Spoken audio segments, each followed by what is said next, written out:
இது ஒரு கலாச்சார சீரழிவு தான் அது. அதாவது வந்து தமிழ்நாட்டில் நம்ம இன்னைக்கு பேண்ட் ஷர்ட் போட்டிருந்தாலும் சரி, கோட் ஷூட் போட்டிருந்தாலும் சரி, எவ்வளோ பெரிய உயரத்தில் நீங்கள் ஸ்பூனில் சாப்பிட்டாலும் சரி, நின்று எவ்வளோ நாகரிகத்தில் இருந்தாலும் சரி, நமக்குன்னு ஒரு பண்பாடு கலாச்சாரம் இருக்குது. நம்ம வீட்டுக்குள்ளே போயிட்டோன்னா நம்ம அம்மாவுக்கு நம்ம பொண்ணு பையன் தான், அக்காவுக்கு நம்ம தம்பி தான், மனைவிக்கு நம்ம கணவன் தான், நம்ம குழந்தைக்கு நம்ம அப்பா தான். இந்த கலாச்சாரத்தில் தான், இந்த குடும்ப கட்டமைப்பில் தான் இன்னைக்கு வரைக்கும் நம்ம வாழ்ந்துட்டு இருக்கோம். நீங்கள் இந்துவாக இருங்க, முஸ்லீமாக இருங்க, கிறிஸ்தவராக இருங்க, எந்த கடவுள் நம்பிக்கை இல்லாததாக இருங்க, ஆனால் நமக்குன்னு தமிழ்நாட்டுக்குன்னு ஒரு கலாச்சாரம், ஒரு பண்பாடு, ஒரு குடும்ப கட்டமைப்பு இருக்குது. அதன்படி தான் நம்ம வாழ்ந்துட்டு இருக்கோம்.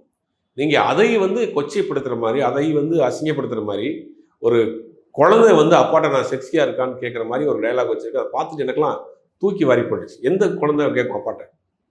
இதை வந்து ஒரு தவறான ஒரு கலாச்சாரத்தை தமிழ் சினிமாவில் ஒரு விஷத்தை விதைக்க போகிறாங்க. அதுக்கு உண்டான வேலையை தான் பண்ணுறாங்க. அதை நியாயப்படுத்துகிற மாதிரி அவங்க பேசுகிறாங்க.